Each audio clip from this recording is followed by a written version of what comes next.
আমরা মাননীয় প্রধানমন্ত্রী সহ সারা বাংলাদেশের আইন শৃঙ্খলা বাহিনীকে বলতে চাই, যদি সুমনের পরিচিত হয় তাহলে বাংলার মানুষ ঘরে বসে থাকবে না, হবিগঞ্জের মানুষ ঘরে বসে থাকবে না। সুমনকে যদি হত্যা করা হয় কয়েক লাখ ব্যারিস্টার সুমন দাঁড়িয়ে যাবে।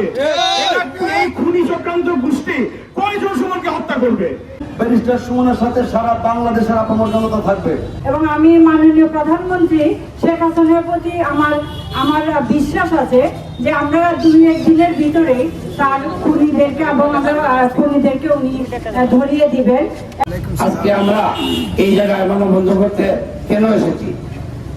আজকে আমাদের সামনে যে বিষয়, যে ব্যারিস্টার সুমনকে যারা হত্যার পরিকল্পনা করছে, কেন তারা এই পথ বেছে নিয়েছে? কারণ সুমনের একটি কবিতা বিবরণ, এমন জীবন তুমি করিবে গঠন, মরিলে আসিবে তুমি কাজে লুম্বন। এই কবিতাটা স্মরণ করে সুমন হাঁটি হাঁটি বারবার করে আজকে মানুষের ভালোবাসায়, সুরাট এবং মধুপুরের মানুষের ভালোবাসায় আজকে সে মাননীয় সংসদ সদস্য হয়েছে। এটি তার জন্য কাল হয়েছে, সে অন্যায়ের প্রতিবাদ করেছে, এটি তার জন্য কাল হয়েছে।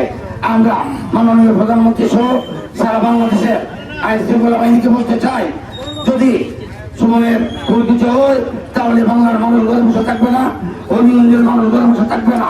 যত সত্য সুমনের নিরাপত্তার ব্যবস্থা করুন, অন্যায়কারীকে দুষ্কৃতিকারীকে আইনের আওতায় জনসম্মুখে আচরণ করুন। মূলত আজকে যে কারণে আমরা এখানে একত্রিত হয়েছি, ব্যারিস্টার সুমন, আমরা এখন হবিগঞ্জকে যদি সারা বাংলাদেশে কোথাও গিয়ে যদি বলি যে আমার বাড়ি হবিগঞ্জ, এক কথায় বলে আচ্ছা আপনি তো ব্যারিস্টার সুমনের এলাকার লোক। তার মানে ব্যারিস্টার সুমন একটা ব্র্যান্ড। আমরা প্রতিবাদ করা একদম ভুলে গিয়েছিলাম, আমরা অন্যায়ের বিরুদ্ধে দাঁড়ানো ভুলে গিয়েছিলাম। আজকে একজন ব্যারিস্টার সুমনের কারণে সারা বাংলাদেশে যেভাবে আমাদের হবিগঞ্জের পরিচিতি বাড়ছে, ঠিক তেমনি আমাদের মনে একটা আশঙ্কা ছিল, একটা শঙ্কা ছিল, যেভাবে উনি অন্যায় প্রতিবাদ করেন, যেভাবে উনি অন্যায়ের বিরুদ্ধে দাঁড়িয়েছেন, আমরা একটা ভয়ে ছিলাম। কারণ আপনি 10 জন মানুষের মধ্যে যদি 9 জনই খারাপ হয়, একজন ভালো দিয়ে কোনো লাভ নাই। তারপরেও প্রতিবাদ করছেন, প্রতিবাদ করবেন, এবং ইনশাআল্লাহ এটা মানুষের স্বভাবজাত বৈশিষ্ট্য। ব্যারিস্টার সুমন একদিনে জন্মায়নি, ব্যারিস্টার সুমন একদিনে তৈরি হয়নি।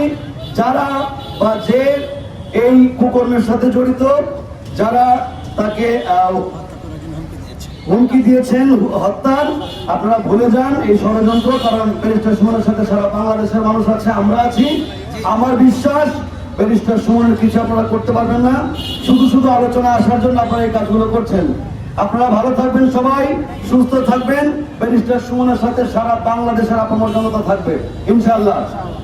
আমরা সবাই রাজপথে নেমেছি এবং এর একটা সুষ্ঠু তদন্ত এবং সুষ্ঠু বিশ্বাসযোগ্য আশ্বাস যদি আমরা না পাই, আমরা রাজপথে থাকবো ইনশাআল্লাহ। ভালো থাকবেন সবাই।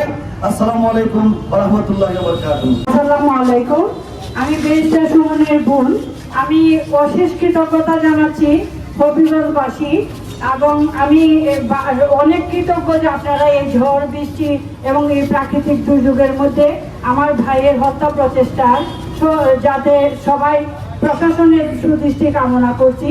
এবং আমি মাননীয় প্রধানমন্ত্রী শেখ হাসিনার প্রতি আমার বিশ্বাস আছে যে আমরা 2-1 দিনের ভিতরে তার খুনিদেরকে এবং খুনিদেরকে উনি ধরিয়ে দিবেন। এবং আমরা আবারও বলছি আপনাদেরকে অনেক ধন্যবাদ। এখানে উপস্থিত সবাই, এখানে সম্মানিত ইউটিউবার, সম্মানিত নাগরিক সমাজ এবং বিশিষ্ট নাগরিক বৃন্দ, সবাইকে এত কষ্ট করে এই অনুষ্ঠানে আসছেন। আমি এবং আমার পরিবার এবং ব্যারিস্টার সুমনের পক্ষ থেকে আপনাদেরকে অনেক ধন্যবাদ জানাচ্ছি। ধন্যবাদ। আমি প্রথমেই আমার বক্তব্য দেওয়ার শুরুতে কৃতজ্ঞতা প্রকাশ করতে যাচ্ছি। আমার সামনে যে সব ইউটিউবার ভাইয়েরা এবং বিভিন্ন চ্যানেলের ভাইয়েরা এখানে উপস্থিত আছেন, তারা সেই সকাল থেকে এখানে এসে দাঁড়িয়ে আছেন। এই বৃষ্টি, প্রচন্ড রোদ, প্রচন্ড বৃষ্টির মধ্যেও আমি আপনাদের প্রতি কৃতজ্ঞতা জানাচ্ছি। আমি কৃতজ্ঞতা জানাচ্ছি নাগরিক সমাজের পক্ষ থেকে যারা এখানে উপস্থিত ছিলেন, জনাব শহীদুদ্দিন চৌধুরী, মনসুরুদ্দিন আহমেদ ইকবাল, শরীফুল্লাহ ভাই সহ যেসব মিডিয়া এবং চ্যানেলের প্রতিনিধিরা এবং বিশিষ্ট সমাজসেবীরা, ব্যবসায়ীরা, সাংবাদিকরা, সবাইকে আমি আমার পক্ষ থেকে আমার কৃতজ্ঞতা প্রকাশ করছি, আমার পরিবারের পক্ষ থেকে, আমার শ্বশুরবাড়ির পক্ষ থেকে। আপনারা সবাই আমাদেরকে সহযোগিতা করেছেন, আমাদের সাথে একাত্মতা ঘোষণা করেছেন, আমি আপনাদের কাছে কৃতজ্ঞ। আমি আসলে বক্তৃতা দিব না, আপনারা অনেক কথাই শুনেছেন। আমি শুধু আমাদের বলি যে বাঙালিরা শিক্ষিত হয়েও হচ্ছে না। আমি এর প্রমাণ রেখে দিতে যাচ্ছি, যারা এই ব্যাপারটাতে যুক্ত হয়েছে এবং যারা এই ব্যাপারটা ঘটাবে বলে সহানুভূতি প্রকাশ করেছে, ওরা কি জানে না ব্যারিস্টার সুমন শুধু একা না, তার পিছনে এরই মধ্যে সে কয়েক হাজার ব্যারিস্টার সুমন সৃষ্টি করে দিয়েছে। ব্যারিস্টার সুমনকে যদি হত্যা করা হয়, কয়েক লাখ ব্যারিস্টার সুমন দাঁড়িয়ে যাবে।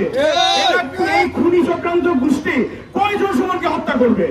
সুমন তো এরই মধ্যে তার আদর্শ, তার মূল্য, তার যে চিন্তাধারা সব ছড়িয়ে দিয়েছে। তো এক সুমন গেলে আরো লক্ষ সুমন দাঁড়িয়ে যাবে। তো এই বোকামি সিদ্ধান্ত থেকে আমি অনুরোধ করবো, আপনারা সরে আসেন, আপনাদের ভবিষ্যৎ প্রজন্মের জন্য সুমনকে কাজ করতে দিন। সুমনকে বলুন, সুমনকে তার প্রতিষ্ঠিত যেসব চিন্তাধারা সেগুলো সে প্রতিষ্ঠিত করুক। আপনারা শুধু শুধু সুমনের পিছনে লাগবেন না, সুমনকে সুমনের মতো থাকতে দিন, সুমনকে সুমনের মতো বাঁচতে দিন, সুমনকে সোনার বাংলাদেশ গড়তে দিন। ধন্যবাদ সবাইকে, ভালো থাকবেন সবাই। আসসালামু আলাইকুম।